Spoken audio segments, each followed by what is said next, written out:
Hello guys, this is my next video. आज हम एक नए टॉपिक पे बात करेंगे जो कि ओवर थिंकिंग की प्रोसेस है।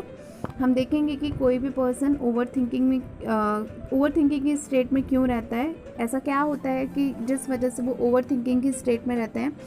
तो वहाँ से अगर हमें बाहर आना है तो उसकी जो भी प्रैक्टिसेस होती हैं वो कुछ स्टेप्स हैं जो कि मैंने अपनी लाइफ में फॉलो किया है, तो आप भी फॉलो कर सकते हो।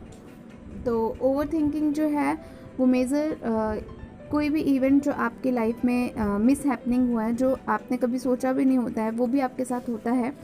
तो वो स्टेज जो होती है, फिर आप उसके बाद उसमें ओवर थिंकिंग में चले जाते हैं, या फिर कुछ ऐसी चीज़ें जो आपको बहुत अच्छी लगती है वो आपसे दूर हो जाती हैं। तो माइंड जो है उसी पर्टिकुलर चीज़ के लिए वो क्रेव करता है, या फिर आप किसी भी चीज़ के पीछे बहुत ज़्यादा परेशान हो जाते हो, तब भी हम ओवर थिंकिंग वाले स्टेट में चले जाते हैं। तो हमें इससे कैसे डील करना है, आज हम देखेंगे। कुछ बेसिक 5 to 6 स्टेप्स हैं जिसको हमें फॉलो करना है अपनी लाइफ में, और एक साथ तो नहीं बट धीरे धीरे करके हम वहाँ से बाहर आ जाएंगे। बट क्या होता है, ये जर्नी जो है वो बहुत पेनफुल होती है, बहुत अजीब टाइप के वहाँ पे सेंसेशंस होते हैं बॉडी में, कुछ माइंड में भी होता है। तो अजीब सा होता है, उसे एक्सप्रेस नहीं किया जा सकता। जो पर्सन ओवर थिंकिंग की स्टेट में या फिर एंग्जाइटी या फिर डिप्रेशन की स्टेट में होता है, वो पर्सन वही समझ सकता है। तो इससे होता क्या है कि आप अभी तो नहीं समझोगे, लेकिन जो भी इस स्टेज में है वो इस चीज़ को समझ सकता है कि ये प्रोसेस बहुत पेनफुल होती है और बहुत ही ज़्यादा इसमें एनर्जी का लॉस हो जाता है, क्योंकि हम कॉन्टिन्यूसली किसी एक ही चीज़ के बारे में हमेशा सोचते रहते हैं। और क्या होता है ना कि सबसे मज़ेदार बात मैं आपको बताऊं, जो कि मैंने अपनी लाइफ में देखा है, सीन किया है।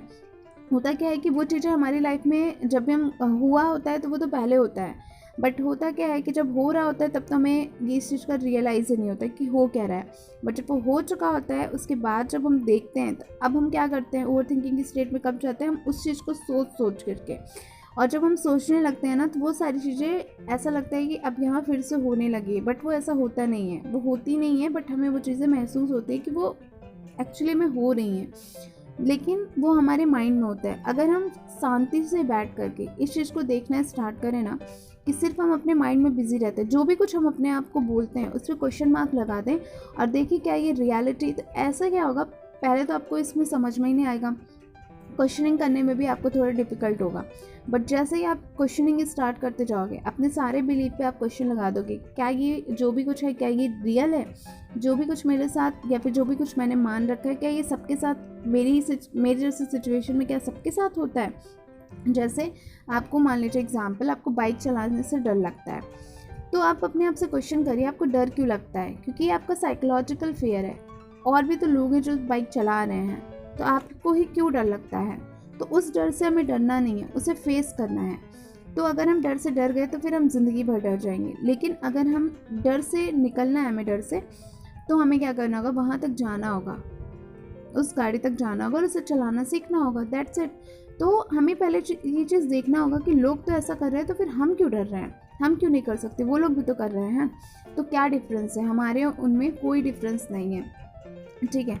तो ऐसे जो बिलीव्स होते हैं उस पर अपने क्वेश्चन मार्क लगाना चाहिए, और देखिए कि जो भी कुछ हो रहा है ना वो आपके माइंड में है, आपने अपने माइंड में मान रखा है, ये रियल में तो कहीं होता ही नहीं है। बट क्या होता है, हमारा सबकॉन्शियस इतना क्रिएटिव होता है ना, वो उस तरीके का इमेजिनेशन पूरी तरीके से जो भी कुछ होता है, हार्मोन्स जो भी होता है, वो सब वहाँ पे रिलीज़ होता है। ऐसा लगता है सब कुछ रियल हो रहा है, क्योंकि हम अपने ब्रेन के थ्रू ही देख पाते हैं। तो है क्या कि हम पूरी इतनी तरीके से अपने ब्रेन में इन्वॉल्व हो जाते हैं कि हमारी निगाहें जो हैं वो अंदर पता नहीं कहाँ होती है, उसे एक्सप्रेस ही नहीं किया जा सकता कि हम दुनिया को हैं, हम हमारी बॉडी है, बट हमें समझ में नहीं आ रहा है कि सामने हो क्या रहा है, या फिर हम देख ही नहीं पाते कि सामने जो भी हो रहा है उससे हम अपने आप को रिलेट नहीं कर पाते, पूरा वहाँ से डिस्कनेक्ट होकर हम अलग टाइप की थिंकिंग में चले जाते हैं। तो सबके लिए जो ओवर थिंकिंग का जो भी ये है स्टेट है, वो अलग अलग होता है। किसी के लिए उसका करियर का हो सकता है, किसी के लिए उसकी हेल्थ का हो सकता है, किसी के लिए उसकी फैमिली में उसके मदर फादर की डेथ हो सकती है, फिर कुछ भी हो सकता है जो उसने कभी सोचा नहीं होता और वो उसके साथ उसकी लाइफ में हो जाता है। तो इस स्टेट से बाहर आना बहुत ज़रूरी है, क्योंकि जब तक हम इससे बाहर नहीं आते ना, होता क्या है कि हम उसी स्टेट में चलते चले जाते हैं और वो चीज़ें और बढ़ने लगती हैं। फिर अगर हम इसे रोके नहीं, जो भी हमारे साथ हुआ पास में, तो ये चीज़ें और क्या होंगी कि धीरे धीरे धीरे धीरे करके और एक्सपेंड करने लगती हैं। तो ये बहुत ख़तरनाक होता है। इससे बहुत सारी ब्रेन्स में या फिर बॉडी में बहुत अलग अलग टाइप के सेंसेशन होने लगते हैं, पेन होता है, या फिर ये बहुत सारे टाइप्स के बड़े बड़े डिसऑर्डर में भी कन्वर्ट हो जाता है। तो हमें क्या करना है, अपने आप को, और आपको ओवर थिंकिंग से निकालने के लिए कोई और नहीं आएगा, इसको पहले आप समझ लीजिए अच्छे से, क्योंकि आप ही वो पर्सन हो जो आप बहुत अच्छे से जानते हो कि आप किस वजह से ओवर थिंकिंग के स्टेट में हो, और आप अपने आप से ईज़िली कह सकते हो, क्योंकि बहुत सारी बातें हम दूसरों से नहीं कह सकते, तो हम खुद से बात कर सकते हैं। और आपको खुद को ही इनकरेज करना होगा कि यस, आपको यहाँ से बाहर निकलना है।